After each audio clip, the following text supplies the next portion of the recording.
Happy Sunday, Knicks Nation. I just came on, and the first thing that caught my eye was D Forbes right here. And welcome to all of you. D Forbes after Knicks slander will not be tolerated. You must learn. I couldn't have said it any better myself, D Forbes. Welcome, D Forbes. Welcome, Yuri Art, Malik Shabazz, Lee Thomas, Tony Tippins. But welcome to all of you, Deshaun Wilson, Mike Miller. Welcome to Joseph Vendimio. Welcome to all of you. As and this Sunday, I hope everybody is doing well, and that you're all safe and healthy, and that your family is safe and healthy. I just came in. It's 100 and what is it outside? Like it's over 100. It might be 110 or something. Today is supposed to actually reach into like the low 100 and all that. Right now, it's let me see where we at. Right now it's 115, and it feels like that. I just came inside from out there, and it's about 115 degrees in the sun. What's up? What's up? Cherokee Indian superstar Michael Dollar, Jim Adino, Clint Stewart, Kabar Dobbins. Welcome to all of you. RJ Falcon 242. Yes, so apparently, to my surprise, even Pablo Prigioni is staying in Minnesota. So that's off the table. Pablo Prigioni cited family reasons as to why he is staying in Minnesota. It is what it is. So that's what we got right now. Shoquan, salute. Teflon Don, Ace, the free hand. What's up? And being that I just came out of 115 degrees. I got some iced coffee, and I'm going to be having that right now. Yep. So Amar Murray, shalom to you, the Wolf, my brother Lonnie, my brother, security, Michael Dollar, love back at you, bro. So apparently Prigioni is staying in Minnesota. Now they're looking at some guy in the Clippers. Afternoon, Ms. Lumley, Mr. William 1072. Afternoon to all of you. At this point, we're going to have to go with Fawah. And, to my disappointment, also, I have to say, they on Friday let go of 3 coaches, Dice Yashimoto among them. They let go of 3 assistant coaches. Apparently, Mike Brown has his own crew that he wants in there. So they fired Andy Greer, Dice Yashimoto, Daniel Brady, and a fella Harrington. Harrington and Yashimoto have been around for a while. Greer, too. They've all been around for a while. Greer, Yashimoto. I don't know about Brady, but Greer, Yashimoto, and Harrington have been around for a while. So now all of them have been let go. And Mike Brown's going to have his own crew coming in for these guys. So let's just, they hired this cat. We got to let him see what he does. He got to have his own thing. That's with every coach. So here we go, man. We about to see how this goes.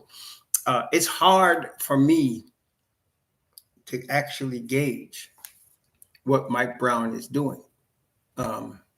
It's hard. I don't know how to gauge what he's doing. Looking at his career as a head coach and an assistant coach, I can only assume, and from the coaches they've been reaching out to as assistants, I can only assume he's looking for an offensive-minded assistant so that he could focus on the defensive side of the basketball.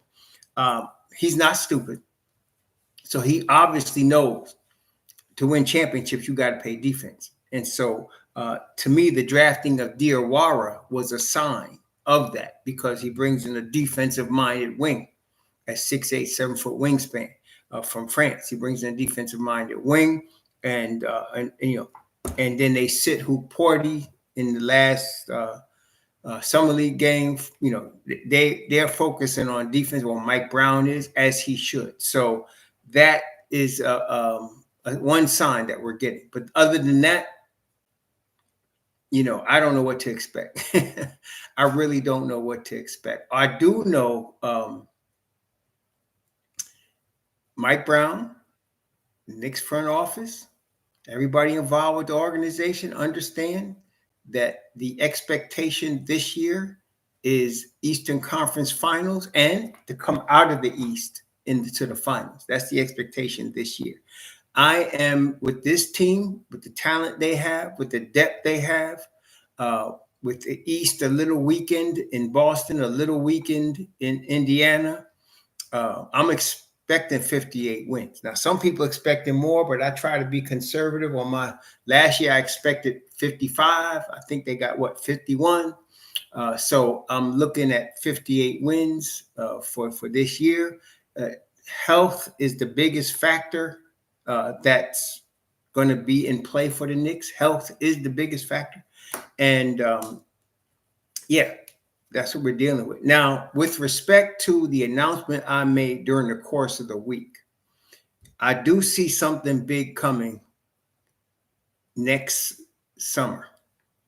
It may or may not involve the Knicks, but because there's a strong possibility that it will, I'm going to talk about that, but not today. I told you I was going to be in August. But what I'm going to do, I'm going to try something that I've never tried before. I'm going to try something. This is new to the channel. I'm going to invite just the people that are members to a special podcast next Saturday night. Just the members, because they are members and they support my channel. So I feel like they deserve to get the heads up before everybody else does. And I'm going to ask the members not to disclose. And I'm just trusting y'all. Like I said, if this don't work, then I know I ain't going to do it again. But I'm going to ask you not to disclose anything until after the Sunday podcast. Okay. So in the podcast next Sunday, you'll make general statements about this. But next Saturday night, I'm going to have the members in their own podcast, and I will reveal to them what I'm looking at for next year. And the reason I'm talking about it in the way I'm talking about it is because I'm tired of people telling me what I never said, or trying to tell me what I said, or just plain straight up ripping off my material and on their big platforms and taking all my information. Malik, thank brother. So I'm tired of that. So this way, everybody gets to see a year in advance what I'm looking at next year. This is going to happen as far as what I see in the NBA. And like I said, I'd say there's a 50% chance the Knicks could be involved. And that would depend on how the Knicks do this coming season. If the Knicks underperform this coming season, it increases the chance they'll be involved with this big move that I see coming. It increases the chance. If they win a chip, it decreases the chance, but it doesn't eliminate. So we'll talk about that next Saturday night. I'm going to bring the members on next Saturday night for special pod. It's going to be probably like 8, 9 o'clock, something like that. And if you look in Donnell 140th Street, look in the description box. There's a link in the description box of this video. There's a link of every video. There's a link in the description box which shows you how to become a member. So it's all in the description box. In fact, where it says join this channel, when you look in the description box, the top line says join this channel. That's the link to become a member right there. In case you didn't know, that's the link. So it's there for anybody that wants to become a member. So what was I going to say? So so we'll discuss it next Saturday night among the membership. And then, like I said, I think they should deserve to get information like this first, since they're members. So that's it. And then we'll have that. And then I will ask y'all to please keep that under your hat until just one day, until Sunday, where we will talk about it in the general public. but we will have a discussion on it on Saturday night, and I will understand. I will let y'all see what I'm talking about, why I'm talking about it, and why the Knicks might be involved. And you will understand once I bring it out. You will surely understand once I bring it out. So I just want y'all to, sit tight on the information. If I'm just going to trust the members, sit tight on the information until that one day. It's just 24 hours. You got to wait until you can start telling everybody who wants to hear it. Okay, but we'll wait for that, because like I said, if you look back in the history of the Knicks side of this channel, there have been several things I called beforehand, and y'all could bear witness. I called the Quentin Grimes. I called the Deuce McBride. I called the cat move a year before it happened. I called also the AOG Anunoby trade before it happened. I told y'all all of that before it came, and there were other things that I have talked about before it happened. I said Tom Thibodeau was going to take change his lineup and end up taking what I said. I've been talking about McCullar for 2 years before the Knicks traded for him, and then there was who was that? Kemba Walker. I said I told y'all he's playing on one leg. Tibbs is going to take him out, and Tibbs did. So all of these things, and there's reasons for it. If you were following why I came up with those things, you will understand what I'm coming up with now. See, but that's all I'm gonna say on it. So that's where we're dealing with right now. Now, three things I really wanted to address.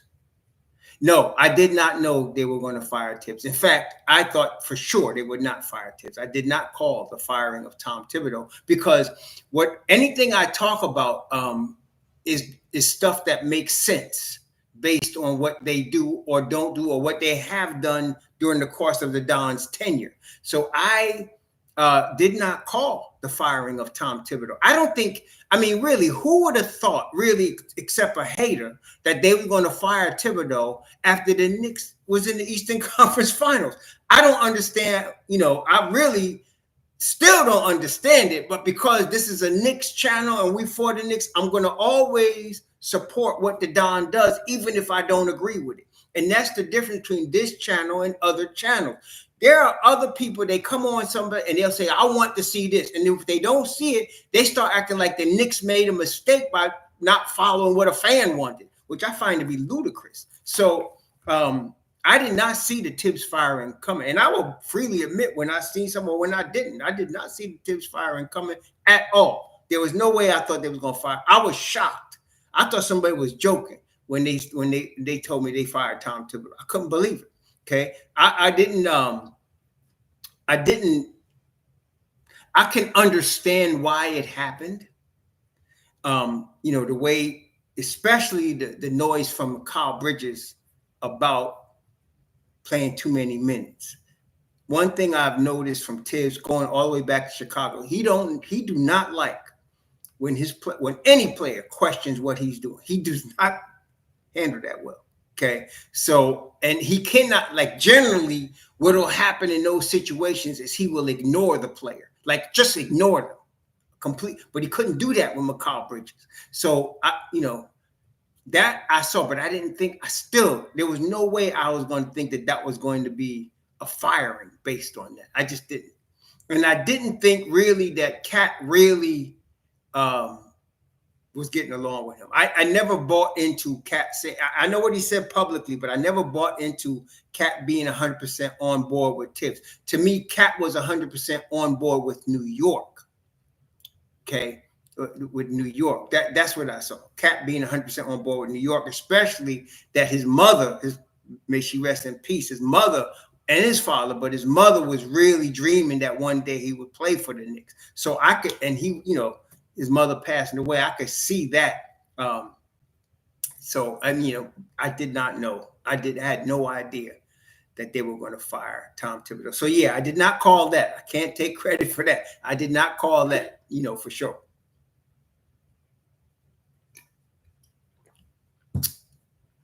Well, Umberto, I don't agree with that, because Leon wrote, a guy in a management position, if you know anything about management, successful managers work within a team.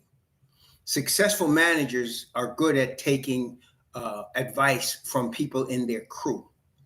That's what a successful manager does.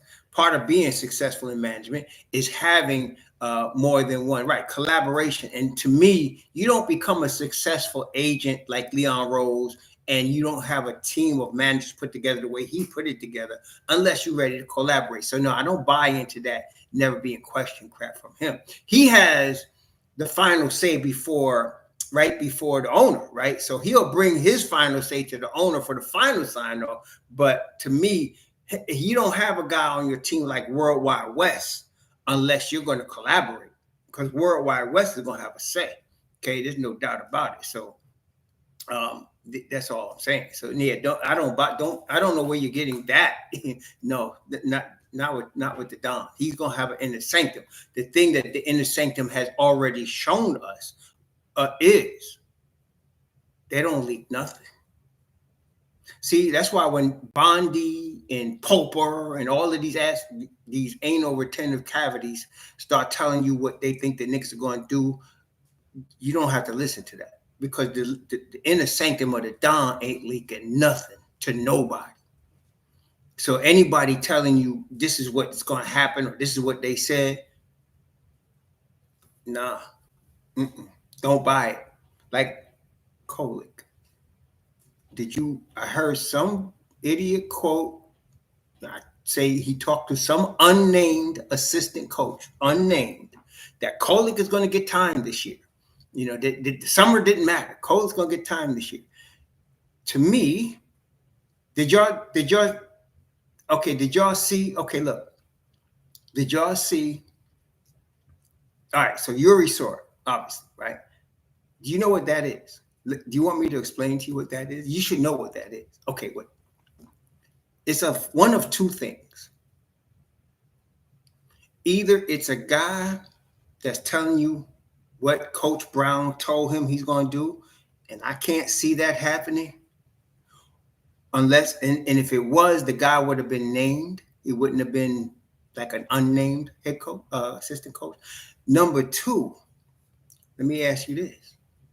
You got a player that you want to trade. What do you want if you want to trade that player? You want to increase that player's value, or at least the perception of the player's value, right? So if you say, well, the summer didn't really mean anything and we really tend on playing him, that's like a guy selling you a used Mercedes and saying, you know, if you don't buy it, I'm getting ready to drive cross country with it, you know, next week, because this car can roll, man. Right? You see what I'm saying? I'm getting ready to drive it cross country next week because this car is in good shape. It only got 350,000 miles on it, but you know, I could drive it next week. Yeah.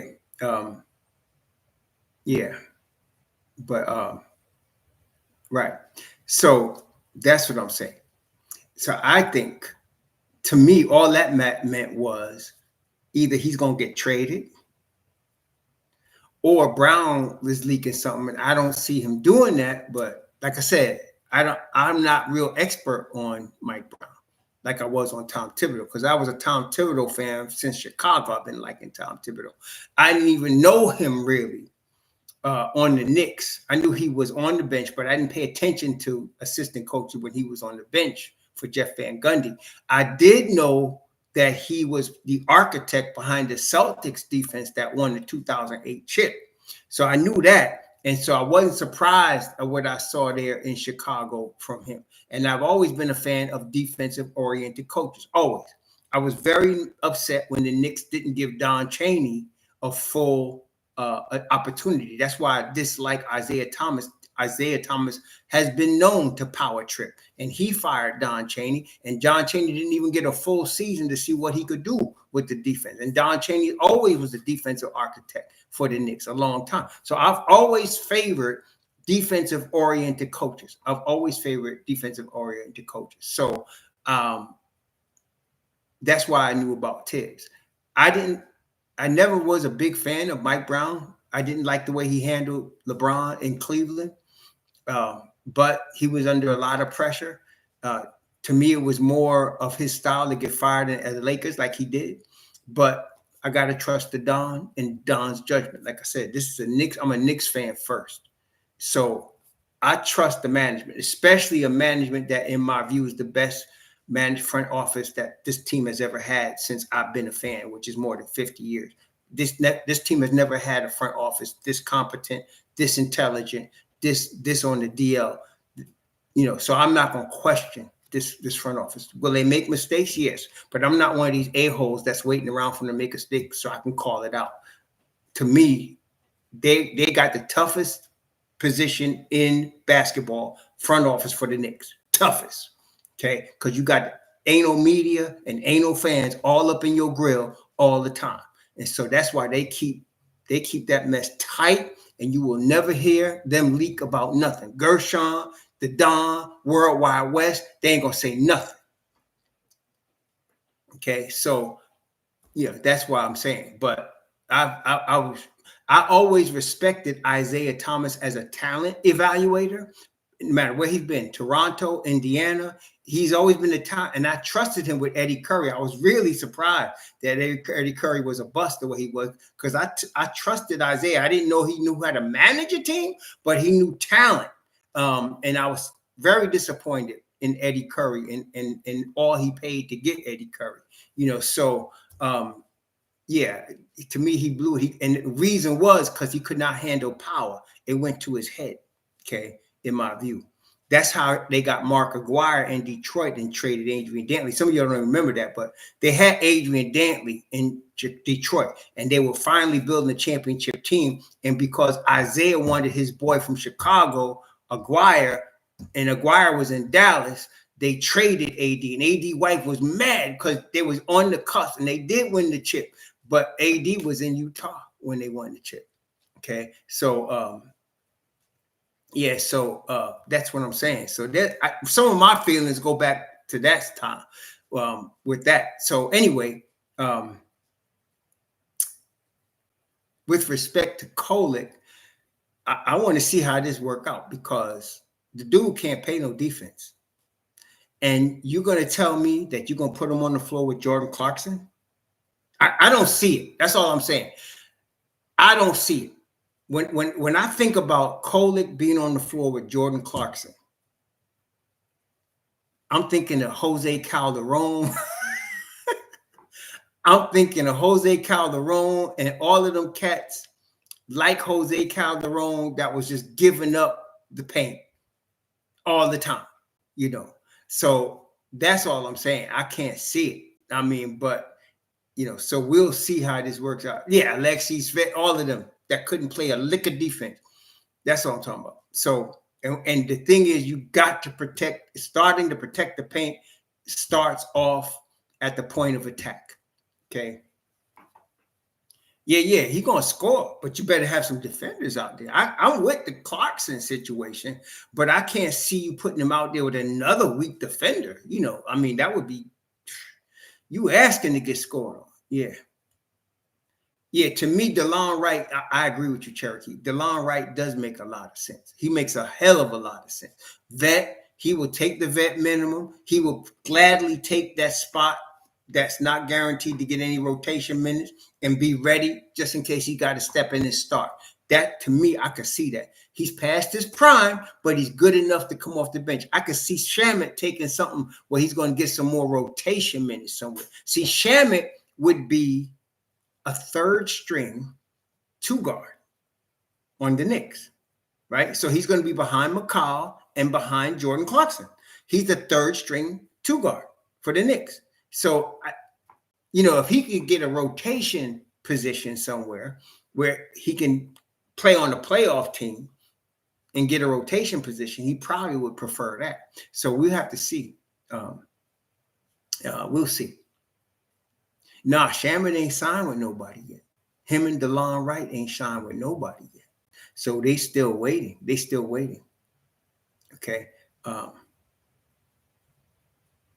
Yeah, but you got to understand, John Petty, he's 33. He's going to be 34, bro. And Shamet is 27. He's going to be 28. That's a huge difference right there. See, you're looking at his size. You got to also look at how many miles are on that size. How many miles are on that, brother? You know what I'm saying? So, so yeah, you got to always look at that. You can't just look at, oh yeah, he's 6'5", he got long arms, played great, but he's 33. He's gonna be 34.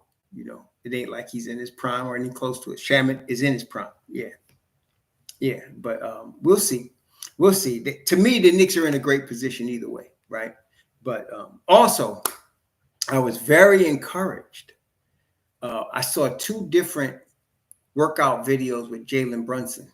Y'all probably saw them too. I saw 2 different ones of Jalen Brunson's workouts this summer. I'm very excited about what Brunson's going to bring to the table for this coming season. And the quotation that he did, I'm going to talk about Mitch in a second, but yeah, him too. But the quotation that he said, your body's going to ask you in the winter, what were you doing all summer? Did you see that? He said, your body's going to ask you in the winter, what were you doing all summer? That tells you he's gonna come prepared, man. He's gonna come prepared. I'm psyched about that because we know Brunson is the head of the snake. So if the head of the snake is coming to ready to ball, y'all better be ready to ball. And not only that, he is the captain. So ain't nobody gonna be saying crap to him. Not him. Yep, Jalen knows he tastes it, right? Coach House, he tastes it. He could taste it. He know what time it is. You mean he know what time it is. So that was huge to me. And then with Mitch Rob, this dude did a video. I forgot his name, but I think really half the video I couldn't pay attention to. But the part about the foul shooting and was huge. The guy brought out some excellent points with respect to the foul shooting. What I knew something was missing, and Clyde was always talking about the lack of an arc on Mitch Rob's foul shot.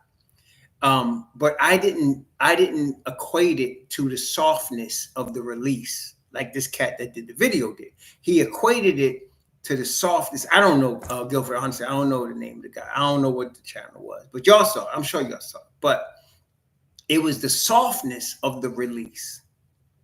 And that was a huge change. I had never seen in all of the Mitchell Robinson videos going back to his rookie year. I've never seen him shoot the ball softly like that. And the guy made the point that if, because a couple of the makes he did during the video, the ball hit the front rim and then bounced in. And that is a shooter's touch. And so he's right about this, though. If Mitchell Robinson can hit 70% of his foul shots, first of all, there's no more hacker Mitch. Second of all, he becomes very valuable to the Knicks. Very valuable. Because Mitch Rob be getting fouled because he causes teams to have to double him to stop him from getting offensive rebounds. Because he is so dangerous at getting the offensive glass that you got to have guys doubling him, grabbing him. Everybody saw MB grab his leg because he couldn't do nothing with him.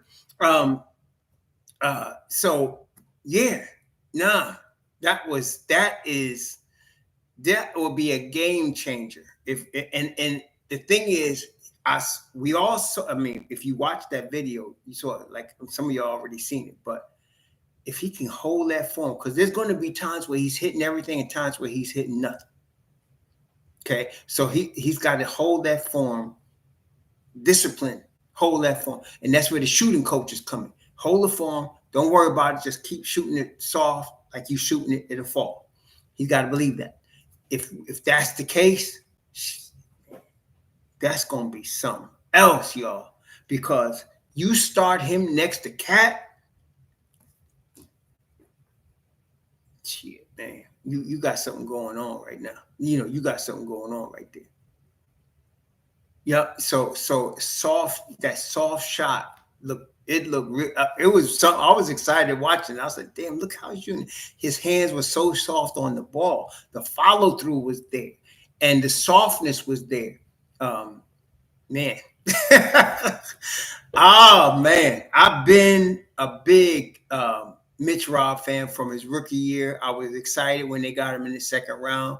To me, he was a lottery pick that fell to the second. And that's why I get people, and it annoys me. People say, what was the purpose of drafting Kolek? What the hell's wrong with some people, man?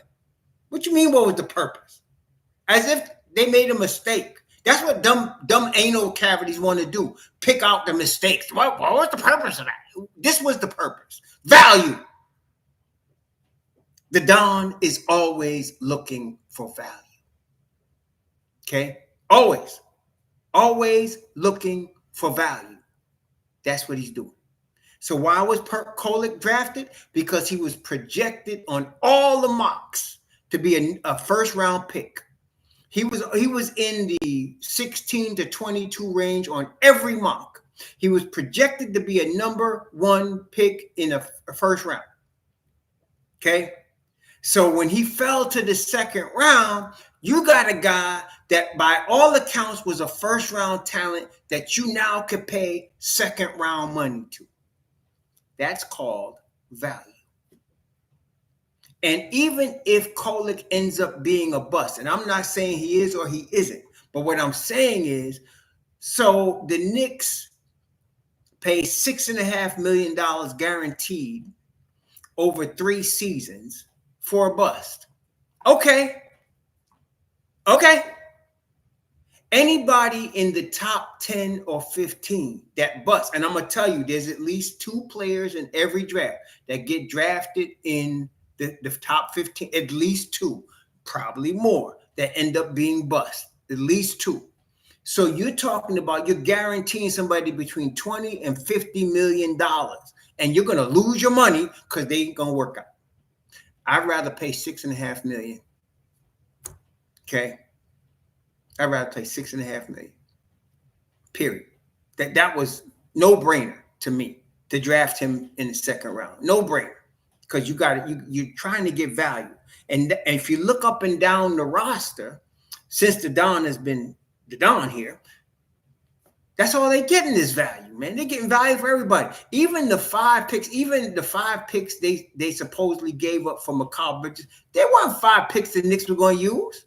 That was stuff sitting in the cupboard that wasn't going to do nothing for us for the next 5 years.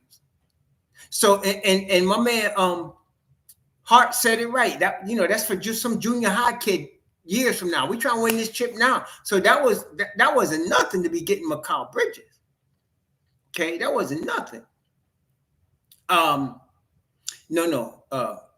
Diawara is going to get listen, I said this before, maybe you didn't hear it. Diawara is going to get an opportunity to play. Whether he actually plays depends on how he makes use of the opportunity. Did y'all hear it? So Diawara is going to get an opportunity to play. If the better he does with his opportunity, the more minutes he will get. And so he's going to get a chance to show he could ball on the NBA level. His calling card is going to be his hustle and his defense. If he performs at a high level with the hustle and defense, he's going to play more. Okay, so that's how they're going to handle Diawara. He's going to get the rookie contract. He's going to get that. Okay, so whether he plays rotation minutes or not, and this is where Brown is different from Thibodeau, Diawara is going to get the opportunity to show he deserves rotation minutes, both in practice and on the floor. If he performs well on the defensive side of the ball and shows hustle, which I am 100% sure he's going to do, he'll get more minutes. Okay. Dink Pate is a two-way contract. Dink Pate is a two. I've been saying that from the summer. Dink Pate, sometimes I guess because y'all hearing all these voices from all these content creators, you don't know who say what, right? But I've been saying this for weeks now. Dink Pate is a two-way contract. Why? Because he's 19. You don't want to rush him. He's 19 years old. You don't want to rush him. You want him to really play on that two-way, get him 50 games, He can get 50 games on the league level. Bring him in like that slowly, and then have him ready and hungry next summer. The talent is such, in my view, that next year you won't stop him from playing rotation minutes. If you see him next summer in the summer league, it's going to be a man among boys situation with Dink Pate next summer. It's going to be a man among boys situation. So you got to bring him along slowly. You don't. If the Knicks weren't a championship level team, I would say he's going to get a regular contract. But the Knicks are a championship level team, so there is no need to rush him. There's no need for that. You're so deep, you don't have to rush him. So you take your time with him, and you bring him along slowly. Okay. But he's got all the tools. He got all the signs of somebody that should have been a first-round pick. He got all the signs of somebody that should have been a first-round pick. So that's the difference. That's what I'm saying. Y'all was watching Tyler Kolek, Kevin McCullar this summer, but y'all must have forgot. Y'all say forgot what? What did Obi Toppin look like in the summer league? Do y'all remember? What did IQ look like in his summer league? What did Deuce McBride look like in his summer league? If you were to compare summer league and look at those guys, it's like you would be looking at it and saying, what the hell, who's this Kolek? Because you'll see real players that really show they belong in the league in the summer. Okay. Gregory Joseph, thanks for the $5. You'll see real players. Okay. So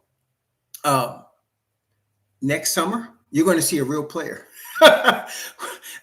Hopefully, my man, Grimes, right? Grimes, all of them cats, they were showing out in the summer. Matter of fact, I remember Grimes was showing out during the combine. You remember that? Grimes was showing that jumper in the combine. Okay. Pate, this year was the rookie. He's 19. When he's 20 next year, you're going to see a man among boys in the summer league. You're going to see a guy that you won't be able to stop him from being in the rotation next year. Okay. Because he is, man, I like that kid. I like him a lot. The Don did master class right there. Master class.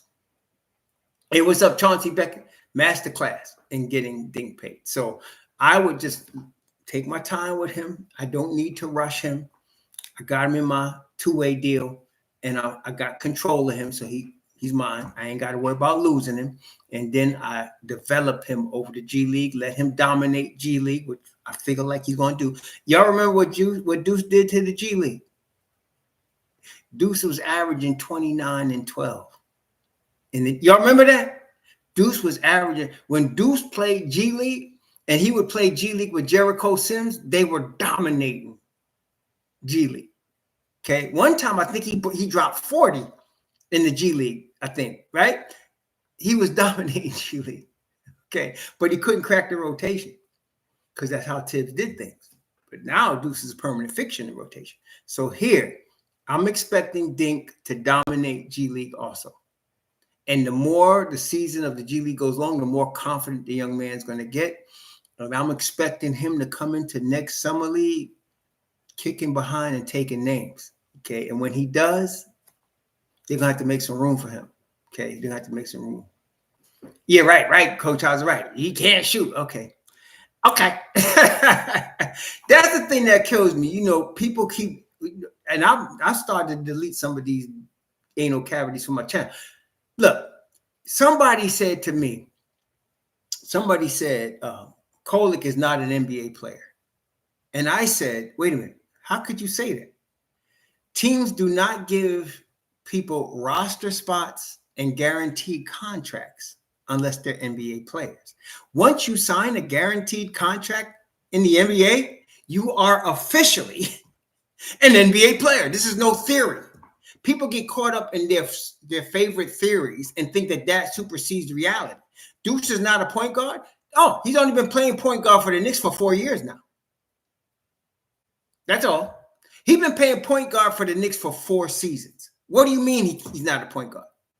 I don't understand that. How do you watch him play point guard and then say he's not a point guard?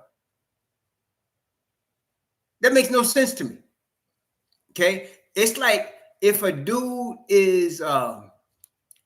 comes into the NFL and he's a quarterback, and the NFL team decides, I think he'll be better as a defensive back, and he makes him a cornerback. Guess what the guy is? He's a cornerback. He's not a quarterback. He's a cornerback, right? So if a guy is drafted into the league and he plays a position and he's on the roster and he's under contract, guess what he is? That position, that's him. See, there's no theory about that. See? Oh, me neither, Yuri. It's just so stupid. It's like ridiculous. So we'll see. Now, again, the Knicks have one rookie contract and one veteran contract. That's it. One rookie contract and one veteran contract. Okay. Oh, is that right, Jay? Oh, Dominicans in West Palm Beach. Oh, okay. I think the nicest looking Dominicans I ever seen was in Dade County and down there where you at. I don't know what it is about that place. There's something in the water. Daggone, man. Shoot. Daggone. Daggone. I got a cousin got himself in trouble down there with one of them, got all hooked up in that. And it was like, dag, when she started acting stupid because he wasn't looking at what was in here. He was looking at other stuff. But they're gone. Yeah. So that's all. That's all, Andrew Kim. Yeah. So yeah. Well, Dominicans, I mean, from what I observed in Miami, I was like, dang. Even more than the Cubanos, even more than the Ricans. The Ricans, to me, dominate Orlando. But they're going down there in Dade County, man. Shoot. Somebody can get in trouble, man. Somebody can get in trouble. Because some of them straight up out their mind. But, you're not looking at that, obviously, when you see them. Some of them straight up out of their mind. My cousin got hooked up with one of them. Fine as I don't know what. But dang. Then he had never have a baby with her. Dang. Shoot. Anyway. It's crazy out here for y'all. So y'all single dudes, y'all got a problem. Really. Y'all got a problem. You single brothers got problems out here, man. I'm glad I got, I've been having mine for a minute, so I know she's saying, but man, pickings is tough. Pickings is difficult out there. Difficult. I got friends that are single, and I'll be like, what's up, man? Be like, man, people crazy out here.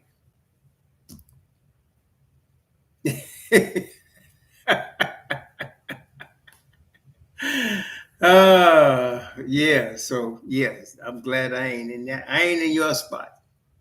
I'm blessed like that. But that. So yeah, think Pate gonna be on the two-way as far as I can see. The question is Beauchamp gonna get a roster spot? I can understand. Yeah, Ricans is deep in Kissimmee. That I count that as Orlando area, Kissimmee. Yeah. But the question is Beauchamp gonna get a roster spot? Because I think Beauchamp needs a roster spot. Somebody said, I forgot which one of y'all told me, his offense was never a problem, which shows you have no knowledge of the NBA. I'd say a good 90% of rookies that come into the NBA have problems offensively. And the problem is the speed of the game. It takes a season or two to get used to the speed of the game, even for the very best players. I mean, there's a guy down there. Who is that kid, Shepard, that Houston got?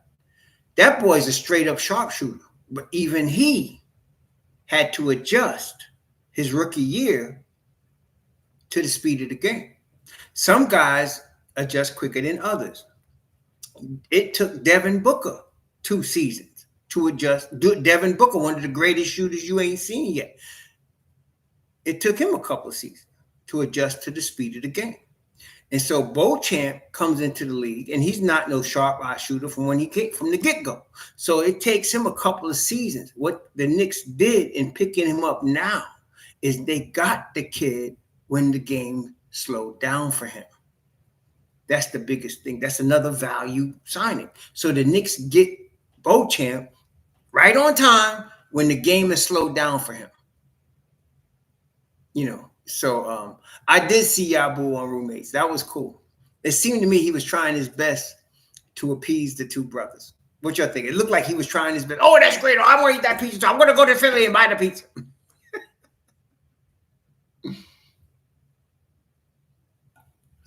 But he had a hard road to get back to the NBA. 5 years this boy has working. I'm saying it ain't easy, man.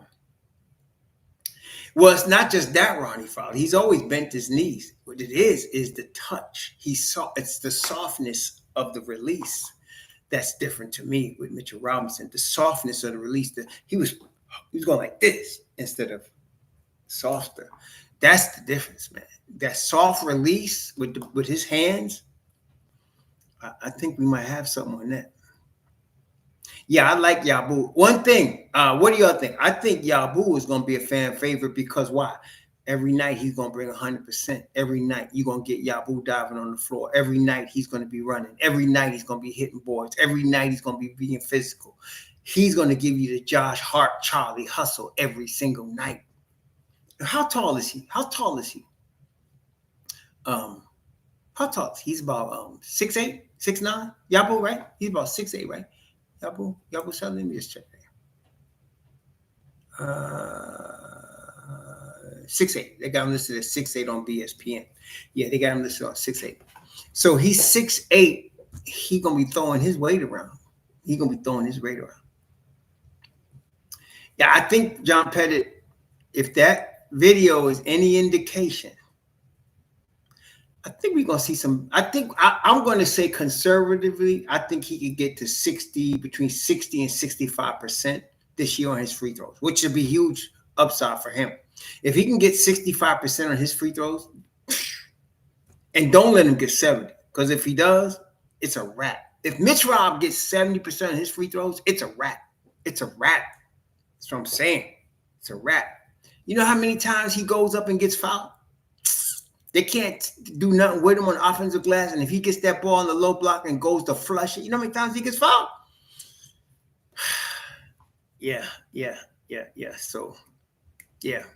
The value, Yabusele. Value, Beauchamp. Value, Pate. Value, McCullar Jr. Value, Mitch Rob. Value, Hoop Porty. Value, Diawara. Value, Brunson. Value. I mean, Brunson extended for $156 million. How many of y'all think that was an underpayment? That's value. He's worth more than $156 million. To me, he's a 2-time All-NBA. Not All-Star, All-NBA. $200 million is the minimum you start with him. Okay, $200 million. Yeah, Deuce, value. This is the Don's work. Value all over the roster. The only one that's not really giving you that value is Cat. And it's not Cat's fault. I mean, shoot, he got the money he was supposed to get, right? 230 million. I take that too. That's the only thing really. I mean, then you got OG, 215 million. But I don't think anybody would, disagree with signing them two cats, right? But everybody else, you got value money. You still got McCall's on his original 4-year, $90 million deal. That's what he's on the 4-year, $90 million deal. I mean, talk about value. And you still, even if McCall signs his extension, now, just to let y'all know, McCall does not need to sign an extension until next June. Okay? That's when he really has until to sign his extension. Next June. So it ain't no worry about that. But I have a feeling they're going to sign him by October. And Mitchell Robinson probably too. But that's value right there. So you got him in a championship year at like $20 million. 20, something like that. It's crazy, man. It's crazy. That's value. Okay? That's crazy. JP, Shamet, or Wright, to answer your question, none of them other cats. Motherfucker Brogdon. Why is everybody still mentioning Brogdon? Do you realize how much he's hurt? No, JP, do you realize how many times he misses games because he's hurt? Do you know how much time this cat sits in street clothes? Why are we even mentioning him?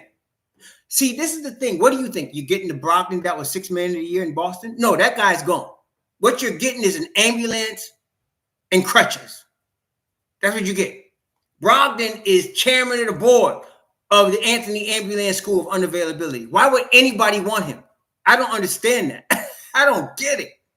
Why would anybody want him? Why? You think he's going to be the Celtics 6th man of the year? You ain't seeing that no more. What you're going to see is him sporting his Gucci's or whatever he wearing, them threads. That's it. That boy hurt more than a little bit, man. He was hurt on every team he's played on. He's been hurt. Even the year he won 6th man of the year, he was hurt. This kid is all he has to do is chew gum and walk, and he's going to get hurt. Oh my God. I don't understand why anybody's mentioning him. I really don't get it. I could understand Alfred Payton. I could understand that because he's played for the Knicks and he ain't hardly played since, and he plays defense. I get it. I don't prefer him. I'd rather DeLon Wright, but I get it. But what the hell with this Brogdon? What the hell? Wait, JP, but check yourself though. Watch this, JP. Look what you just said. He's still only 32. Hopefully he's well rested. It's a gamble. I would say, hopefully, and only 32. See, there's LeBron 32. And then there's Brogdon 32. Brogdon 32 is like LeBron 42. Right? You hear what I'm saying? I mean, come on. This cat's hurt all the time. When he was 25, he was hurt all the time. 32, that increases the chance. That's all I'm saying. Shoot. That's it. And let me ask y'all a question. From what you know about the Don, you think he wants to take a risk like that? No, seriously, you think he will take such a risk? I'm just asking. From what you know about Leon Rose, is that the type of risk he would take? I don't see it. Leon looks to mitigate risk. If he was to sign Brogdon, you and I know it would be a vet min in 1 year only. That's it. Now, if he signs DeLon, he might give DeLon 2 years at the vet minimum, right? 2 years, $7 million. He might do that. Cool. But Brogdon for what? I don't understand. Y'all got to understand, man, what you're getting when you talk about these guys. Like some people are talking about Ayton. For what? Ayton's been a problem every team he's been on. He's underperformed in Phoenix. He underperformed in Portland. And he going to underperform in LA. Okay? So, we need to go get Ayton. For what? What? Because he was the number 1 pick? Come on, man.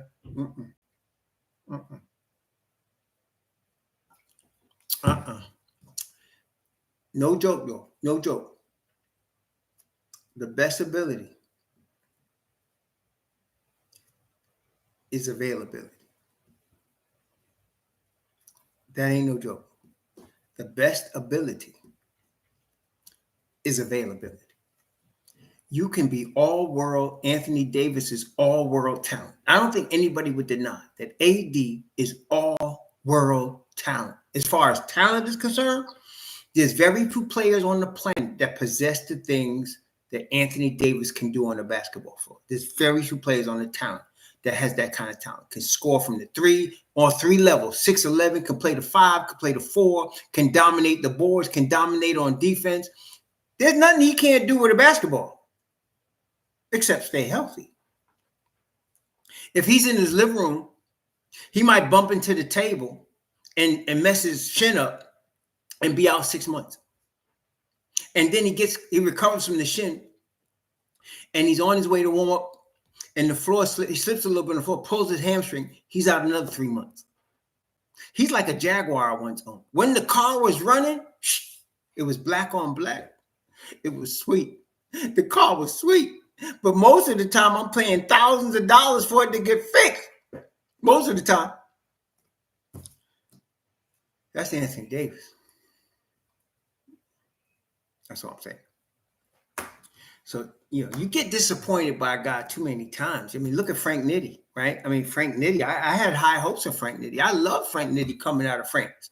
Of course, at that point, I wasn't versed in the croissant level of France. I wasn't versed in the croissant level. I didn't know the croissant situation in terms of the softness.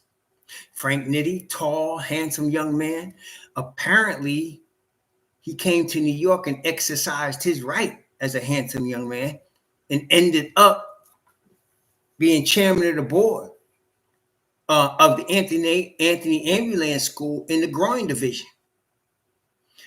One of my brothers said, well, he seems to have been doing good in France. Well, France ain't the league, man. You could play in France and not get hurt, but that ain't the league. It ain't. So he couldn't do it here. I was so many times he was well. I said, oh man, Frank gonna get a chance to play. Oh, he's out tonight. Pull ground. I was like, what the hell, man? David Jr., I just wasn't versed. I have learned from Frank Nitti about the croissant level. There was another dude that the Knicks got in a trade, which was a terrible trade. They got this cat in a trade from Golden State, another French guy. Really great team guy, team player, but was always hurt. I forgot his name, but it was always hurt. Always hurt, man. Another cat like that. It wasn't really, you got a couple, Turiet, Coach Hauser, that's it, Ronnie Turiet. I was like, what the hell? This guy's always hurt, always in a sling, always something wrong with him. I was like, what the hell, man? Is it a French thing? It's the croissant thing, man. You got that croissant level thing. So Wemby, he has, bucked the trend. Wembanyama has bucked the trend, And Diawara, see, that's the only asterisk. Where did Diawara play? He played in France, right? And Tony Parker, yeah, they bucked the trend. That's right. They bucked Tony Parker, definitely bucked the trend. But Frank Nitti, Ronnie Turiev, and a whole bunch of other dudes, French dudes. Like, what the hell? So then now we got Diawara. Dude, don't come in here acting a fool now. Shoot, I want to see this cat ball a little bit. The good thing about him, he did not come from France. Played like in Belgium somewhere. Okay? Yeah, but Yabusele, I want to tell you something though. Yabusele ain't gonna do that croissant thing. He ain't built like that, number one. And look, he just got his first bag for him, right? $11 million bag. You think he done getting paid? He wants more money. Money is a big motivator to keep your behind in the lineup. No, I think Yabu swore off the croissant. And I think Yabu getting into some beef sticks, man. That's what I'm saying. He getting into some straight up Texas steers. That's all I'm saying.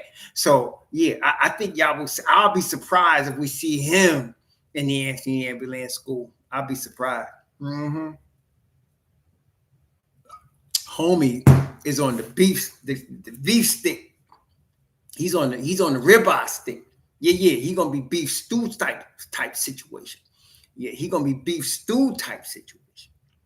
Yeah. So, yeah, Ant Mason. Yup, I like that sniper. I like that Mason. Yup. I'm excited. I mean, right? I'm excited to see Yabusele play for the Knicks. I'm excited to see him play. I can't wait to see him play. I'm not even talking about preseason. I'm talking about regular season. I can't wait to see him play, man. The first time homie bowls somebody out the way. See, I'm into the beef stew type players. Anthony Mason, Charles Oakley, Xavier McDaniel. You know what I'm saying? I'm into the beef stew type players. That's why I like my man Achua. But hey, they made a decision. So I don't know what's going to happen with my brother Precious. But I liked Precious, though. Precious wasn't playing that. And now you got Yabusele. I agree with you, John Pettit. He's more polished offensively. I would put it that way. I still think Precious is going to get polished offensively. He's still young. But Yabusele is right now more polished offensively than Precious Achua. I will give you that. I will agree with that 100%. I can't disagree with that assessment. That sounds good. Yeah. But Yabusele coming, yeah, he coming, man.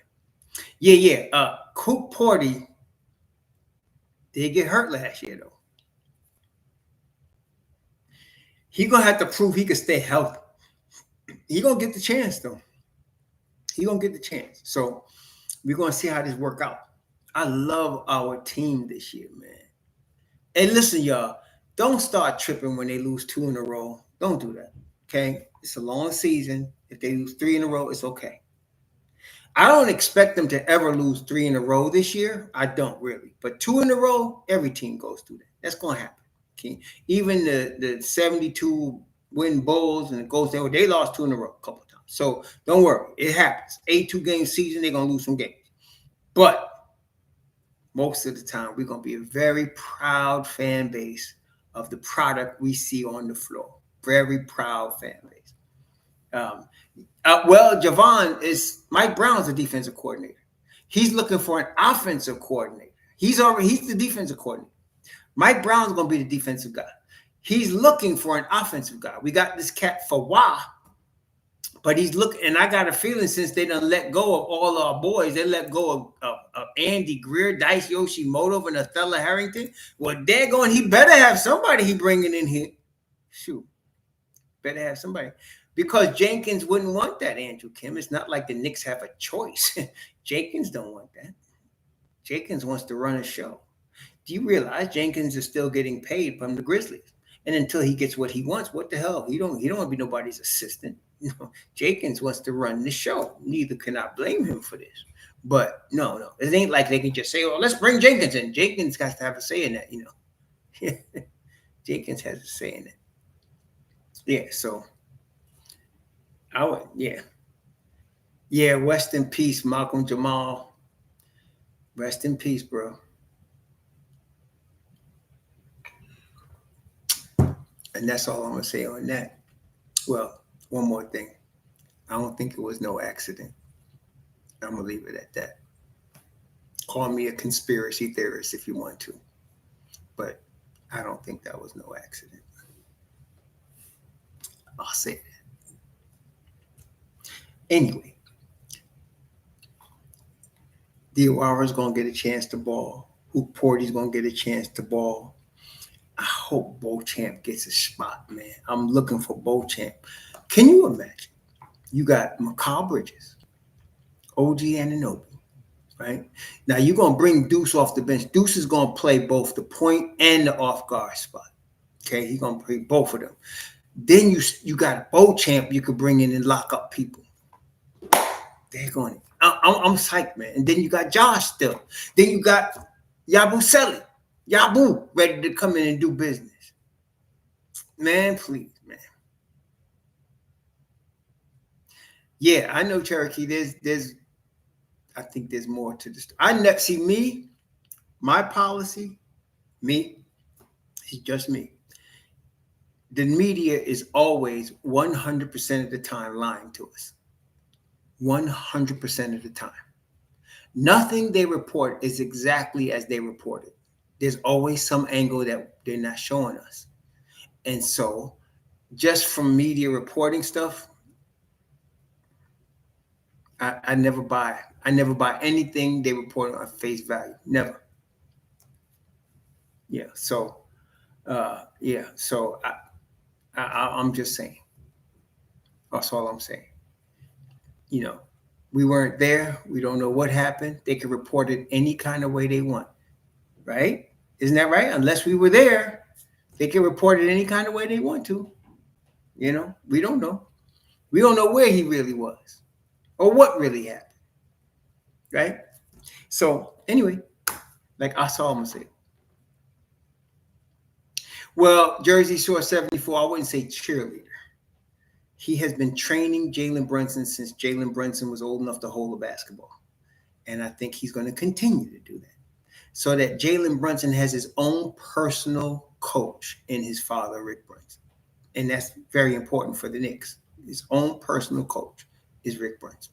So, and they better kept Rick Brunson for that purpose, because that's Jalen, not just his daddy, but his personal coach his whole life. Rick Brunson has been coaching Jalen Brunson. So, ain't no cheerleader. That's real coaching. That's real personalized, personal trainer type coaching. So, yeah, they need that. They need that.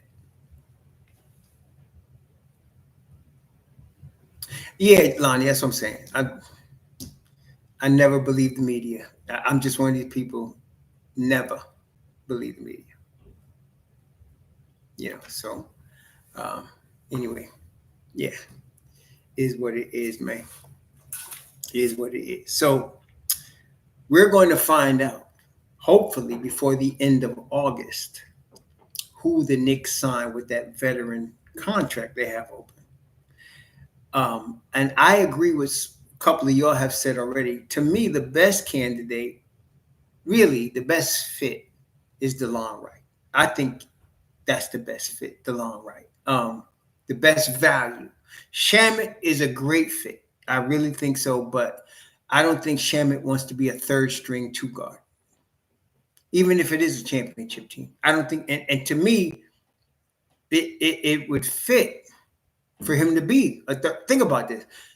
Do you think Shamet is a third string two guard on the championship team? Because that's what the Knicks are talking about. You're talking about the championship team. You're not talking about being a third string shooting guard on Charlotte, right?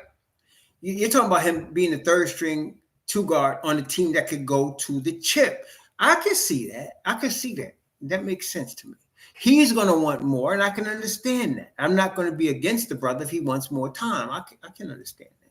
But yeah, so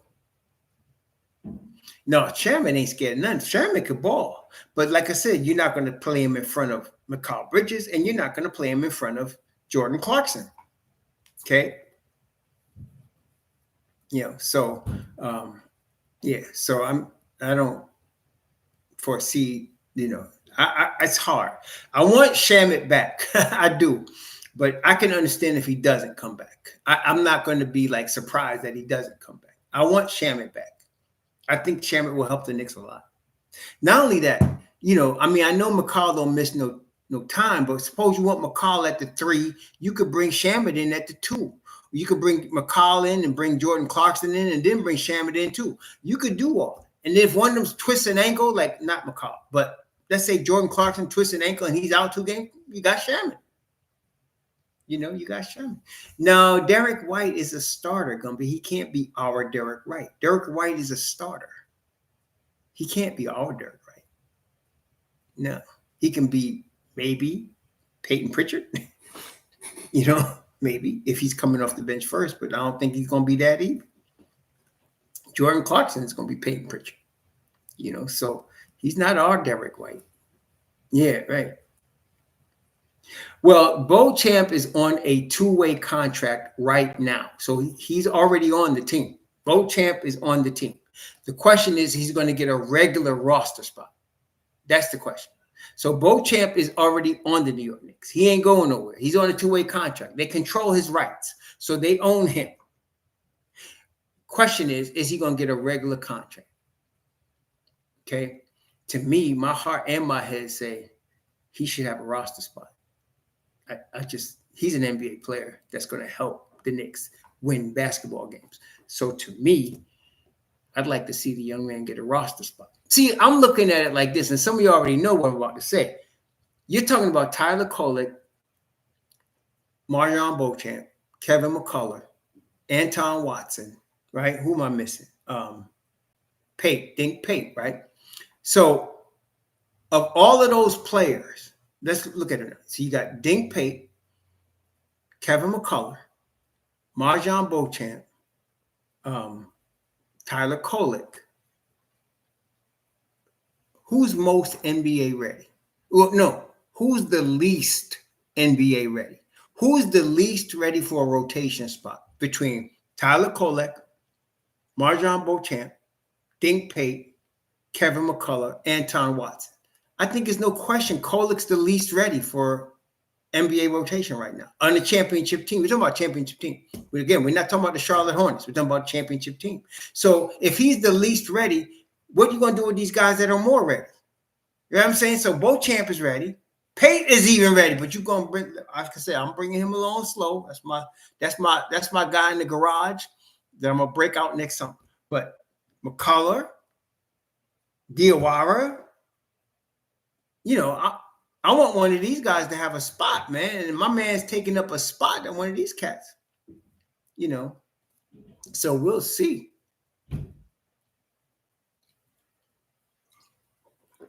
Pate's going to be a summer league superstar. Let's not call him an NBA superstar yet, bro. But summer league superstar for sure next summer. He's going to be a man among boys next summer. And he's going to be hard to have an argument to keep him off the roster. He is that good. I like that. I like that boy. So,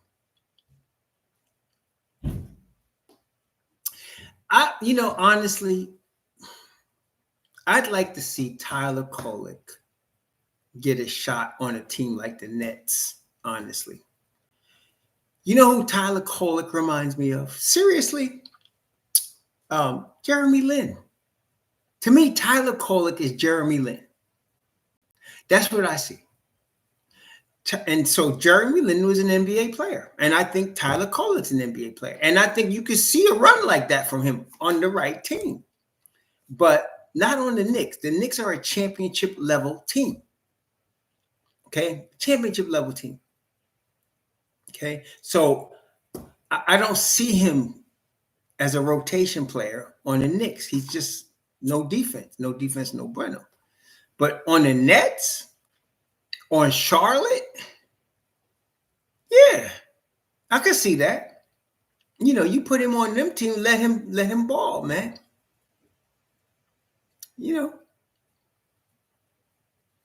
Right, but what I'm saying? I can see Jeremy Lin. I see Jeremy Lin with Kolek. I can see Jeremy Lin. He just needs to get into the position where he could ball, shoot, don't worry about defense. Wizards, right. Wizards. That's another team, Jason. Wizards, Brooklyn, Charlotte, teams like that. Yes, I can definitely feel him for teams like that. Yeah, so that's all I'm saying. I don't want crap on the boy. I just think for what the Knicks are trying to do right now, if this was the Knicks under Derek Fisher, all right, bring Tyler Kolek in. If this was Moutier Knicks, come on, give me Tyler Kolek all day, every day. If this was Moutier Knicks. But this ain't. This is Jalen Brunson All-NBA Knicks.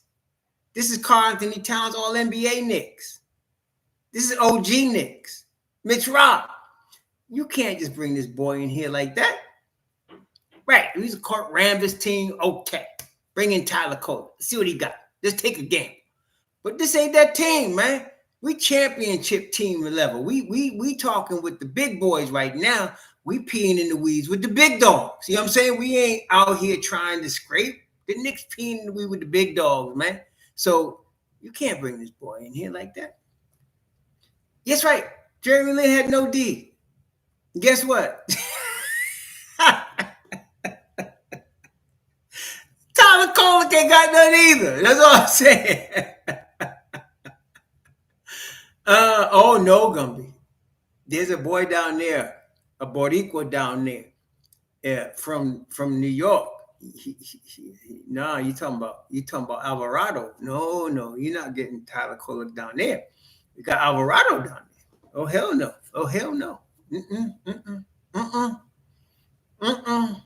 You got Alvarado's down there, bro.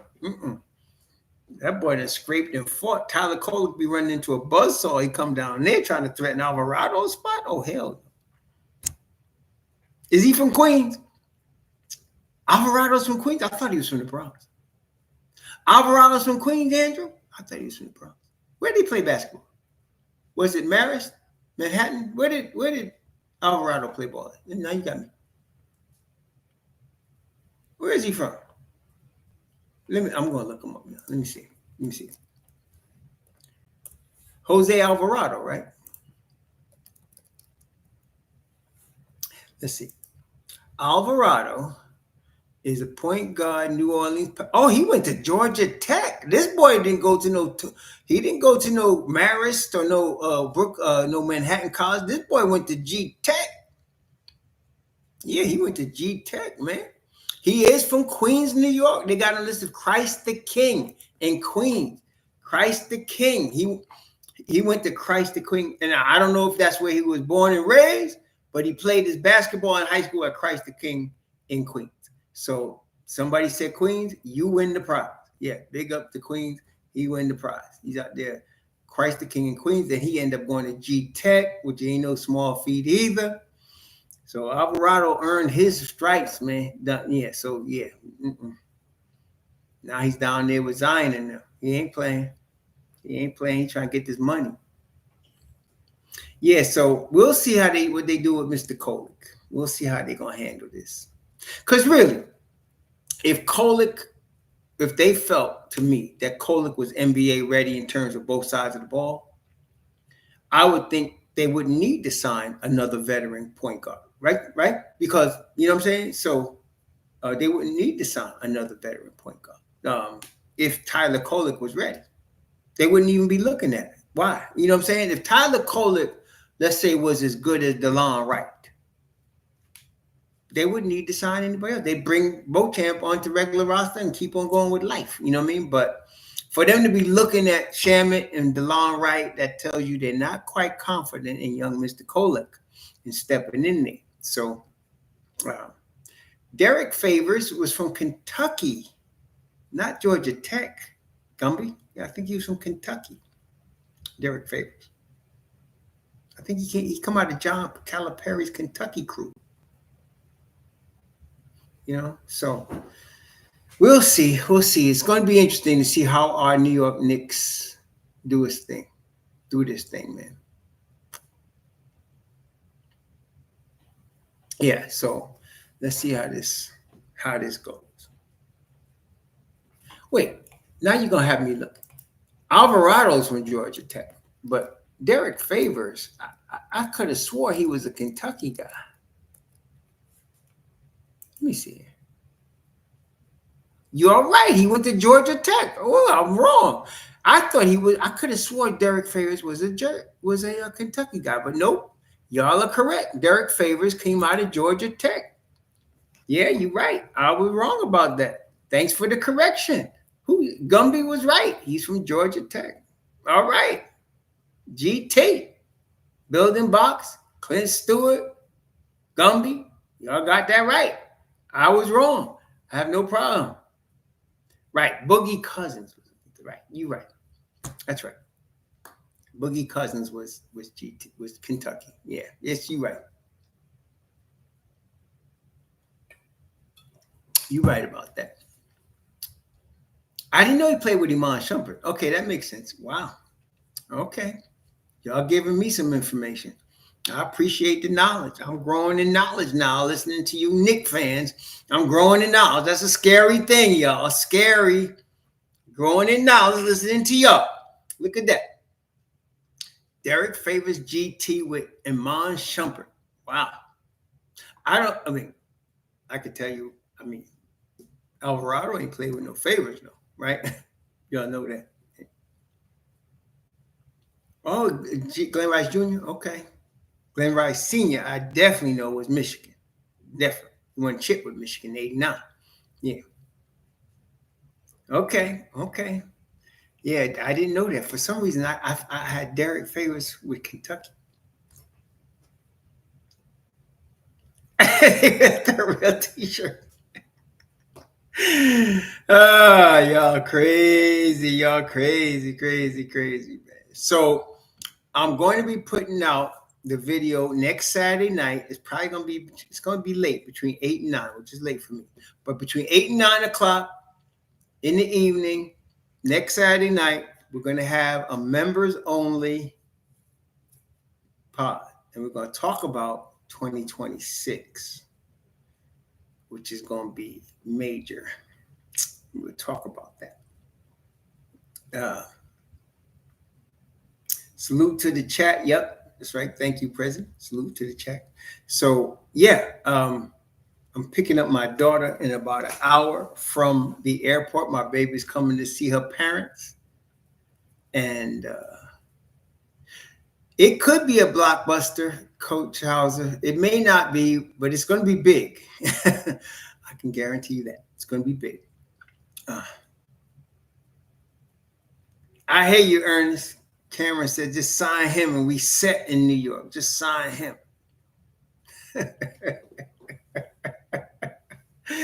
Ain't no fans on the planet like Knicks Nation. I'm going to tell y'all, y'all are some of the most beautiful and hateful people I ever seen in my days. Some of y'all, some of the greatest folks I ever seen, and some of y'all dead.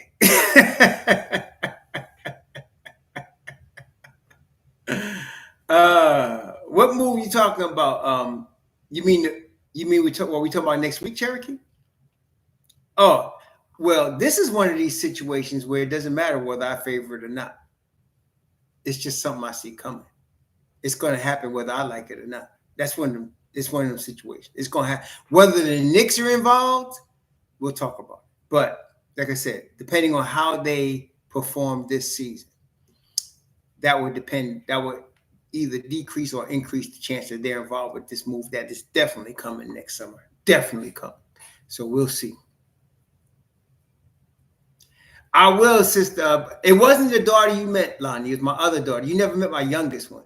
That was my oldest daughter that you saw at the Memorial Day weekend. That's my oldest baby. I'm going to see them in October.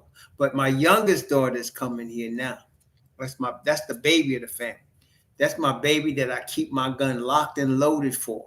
So if anybody try anything stupid, Lonnie, you know what time it is. I ain't got to explain to you, Sheriff, what time it is. That's the one that the gats stay locked and loaded. Somebody do something stupid, there will be a problem. Okay. Yeah, I heard Shoquan. That's what everybody was saying. He played with Iman Shumpert. Yeah, this is my baby right here. So, yeah. Y'all be doing just like KRS-One. You know, da-da-da-dang, da-da-da-da-dang. Da-da-da-dang, da-da-da-da-dang. No, my daughter, she don't watch sports. She ain't into sports at all. She's into, clothes and dainty and keeping her fingernails done and, stuff like that. Yeah. Yeah. That's right. Well, for me, it'd be 44 reasons, but yeah, I got we on the same thing. Yeah. Yeah. Derek Favors, though, Guilford, I think he was one and done, but I don't think he fulfilled what everybody thought he was going to be in the league. I think he was a little I wouldn't call him a bust, but I'd say he underperformed what people expected in the league. Yeah, she's a girly girl for sure. My baby's a girly girl for sure. And her and my wife gonna have my wife's taking this whole week off to hang out with my baby. Yeah, she's taking a whole week off, man. So they're gonna be doing their girly girl stuff, man. Starting today. My wife had me buying all kind of stuff from the store today. Yeah, Derek Favors was supposed to be the all-star, but he never got there. Yeah. He never got there. Yeah. So that's what they was expecting. Yeah. He was never quite where he was projected to be. Yeah, you ain't joking, Ernest. You ain't joking, man. They gonna run up your boy stuff, but it's okay. For my baby, I do it. For my baby, I do it. No doubt. So, Knicks Nation, we'll be talking as the week goes on. Who knows what information was going to come out this week? Is it going to be an assistant coach come out? Is it going to be a signing of one of the people we're expecting to be signed? What's coming out this week, y'all? We're about to find out. And next Saturday night, y'all going to find out. Going to give you the raw Hebrew inside scoop that all the pretenders don't know nothing about because they ain't got no originality. ain't got enough sense for nothing except copying mess. So we gonna give you the real deal. Ain't no clickbait on Raw Hebrew channel. You know that. We don't do clickbait. We do real deal, Holyfield. Y'all enjoy the rest of your Sunday.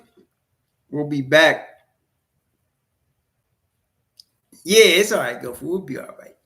Mike Brown better have it. He done fired all these coaches. You better have something. So no third round today, Cherokee. And then you know why?